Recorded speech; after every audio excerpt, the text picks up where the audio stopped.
कुछ रिश्ते ऐसे होते हैं जिनका कोई मुकाबला नहीं कर सकता है। और आज जब मैं रशिया में मॉस्को के इस रेड स्क्वायर पर मौजूद हैं, तो मुझे इस बात का एहसास हो रहा है कि भारत और रूस के रिश्तों की जड़ें कहां तक हैं। जहां ये दो ऐसे देश हैं जिनके बारे में कहा जाता है, अंग्रेजी की कहावत है ना, friend in need is a friend in deed. जब जब जरूरत पड़ी, जब जब बड़े बड़े इम्तिहान हुए, तो दोस्ती काम आई। और इसीलिए हम कहते हैं कि दोस्ती इम्तिहान लेने वक्त काम भी आती है और दोस्ती खुद भी इम्तिहान लेती है। आप देखिए कि रूस यूक्रेन जंग के बाद, ऑपरेशन सिंदूर के बाद, इसी के साथ साथ आप देखिए कि ट्रंप ने जो हम रूस से कच्चा तेल खरीद रहे थे, जिसकी वजह से इतने जबरदस्त टैरिफ्स हम पर लगाए, इन सब के बावजूद पहली बार उसके बाद, इन 3 बड़ी घटनाओं के बाद, रूस के राष्ट्रपति व्लादिमीर पुतिन भारत के दौरे पर आ रहे हैं। तो इस दोस्ती का इम्तिहान भी है। ये भारत और रूस को तय करना है, और खास तौर पर भारत को, कि हम अन्य कई पश्चिमी देशों की नाराजगी किस हद तक मोल लेने को तैयार हैं, मोल लेने को। वहीं दूसरी तरफ रूस इस रिश्ते में कितनी जान डालने की या नए सिरे से और क्या कुछ भारत के लिए करने को तैयार है, इन सब का इम्तिहान होने वाला है। लेकिन हाँ, वही साथी है रूस जो हर मुश्किल वक्त पर, हर बड़े मंच पर भारत के साथ अटूट खड़ा रहा है, और इससे कोई इनकार नहीं कर सकता है।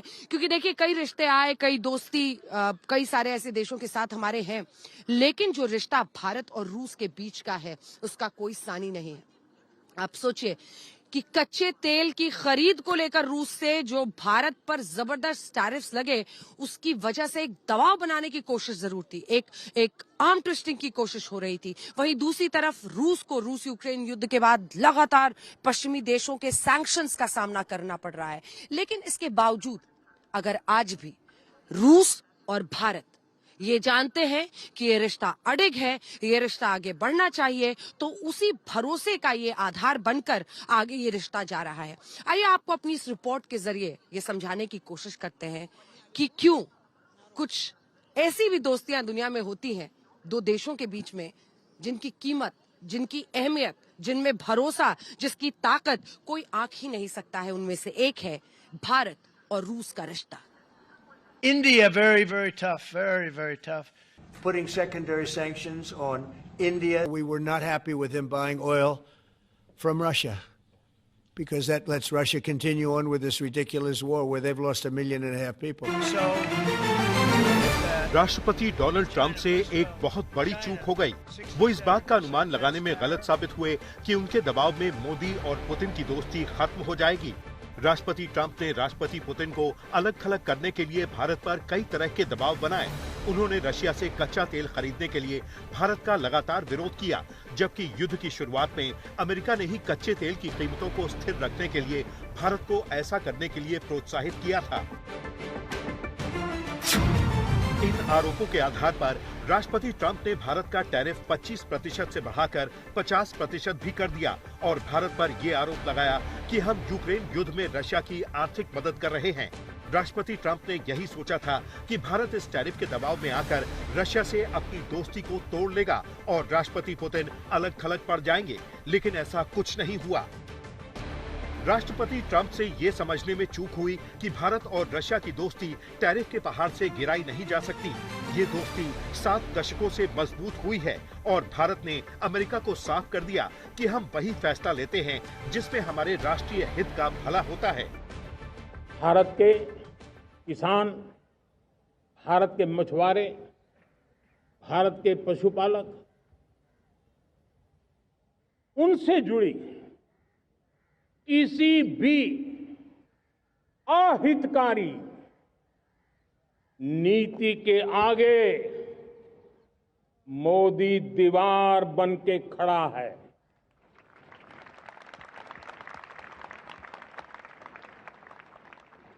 भारत अपने किसानों, अपने पशुपालकों, अपने मछुआरों के संबंध में कभी भी कोई समझौता नहीं स्वीकार करेगा।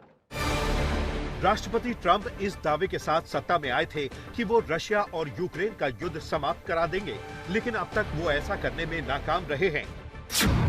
इसके अलावा अमेरिका ने पश्चिमी देशों पर दबाव बनाकर रशिया पर जो प्रतिबंध लगवाए उनका भी ज्यादा व्यापक असर नहीं है। यूक्रेन युद्ध के बाद से रशिया पर 26,000 से ज्यादा प्रतिबंध लगाए जा चुके हैं, जिनमें करीब 6,500 प्रतिबंध अकेले अमेरिका ने लगाए हैं। लेकिन इसके बावजूद रशिया की अर्थव्यवस्था आज 188 लाख करोड़ रुपए की हो चुकी है, जो युद्ध से पहले 150 लाख करोड़ रुपए की थी। रशिया के जीडीपी ग्रोथ रेट में भी ज्यादा फर्क नहीं आया है और ये अब भी अमेरिका के जीडीपी ग्रोथ रेट से ज्यादा है।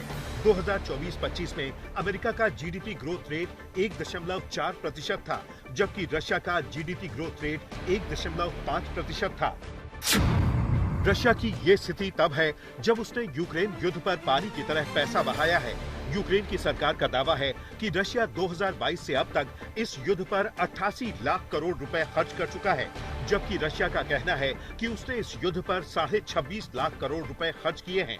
और इस खर्च और पश्चिमी देशों के हजारों प्रतिबंध के बाद भी रशिया की आर्थिक हालत उतनी खराब नहीं हुई जितना कि अनुमान लगाया जा रहा था।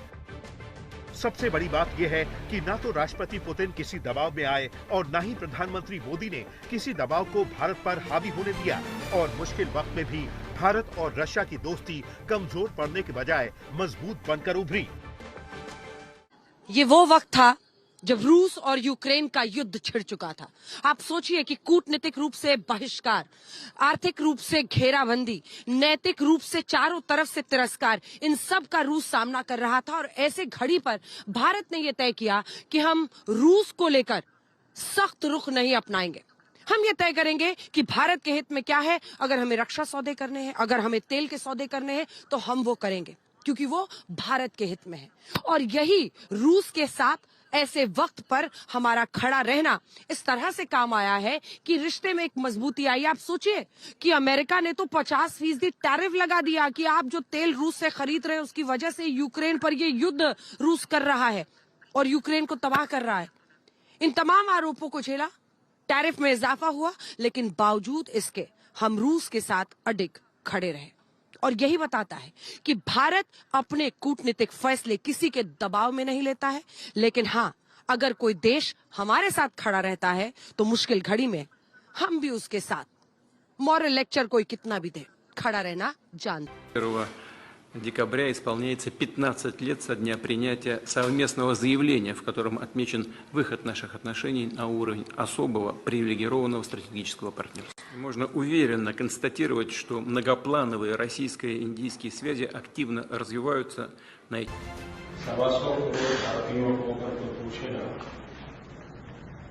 हिंदुस्तान का सबसे अच्छा मित्र कौन है? हर हिंदुस्तानी बच्चा बोलता है कि रशिया हमारा सबसे अच्छा दोस्त है। और हर संकट की घड़ी में कोई एक देश विदाउट एनी रिजर्वेशन अगर भारत के साथ बना रहा तो रशिया।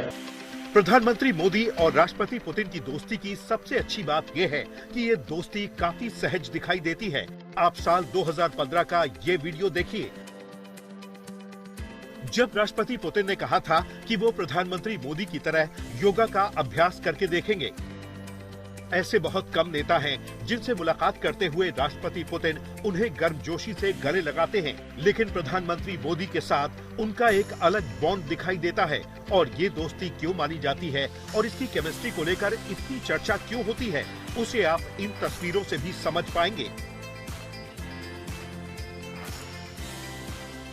प्रधानमंत्री मोदी की सबसे अच्छी बात यह है कि वो राष्ट्रपति पुतिन से अपनी साल 2001 की मुलाकात को कभी नहीं भूलते।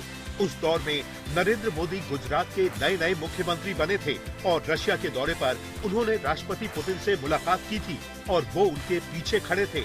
और आज आप समय का चक्र देखिए कि इन दोनों नेताओं की दोस्ती पूरी दुनिया में हेडलाइन बनी हुई है और भारत को राष्ट्रपति पुतिन के दौरे का बेसब्री से इंतजार है। आज तक ब्यूरो।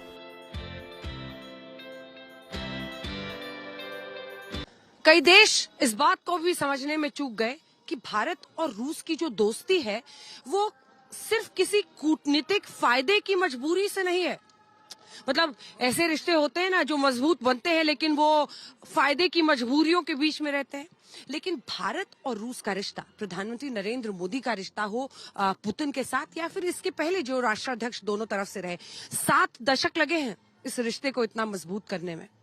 और ये हमेशा याद रखिए, हम इस वक्त रेड स्क्वायर में मौजूद है ना, मॉस्को में, इधर क्रेमलिन है, यहीं पर पुतिन और उन रहते हैं, उनका पूरा सरकार चलता है। और यहाँ पर ये रेड स्क्वायर मतलब ऐतिहासिक ये जगह है, ना जाने कितने रूसी राष्ट्रपतियों को बनते और टूटते हुए इन जगहों ने देखा है और वो गवाही इसकी देते रहे हैं। लेकिन सवाल ये है कि इतिहास सिर्फ तालियां किसने कितनी बजाए इस पर निर्भर नहीं करता है।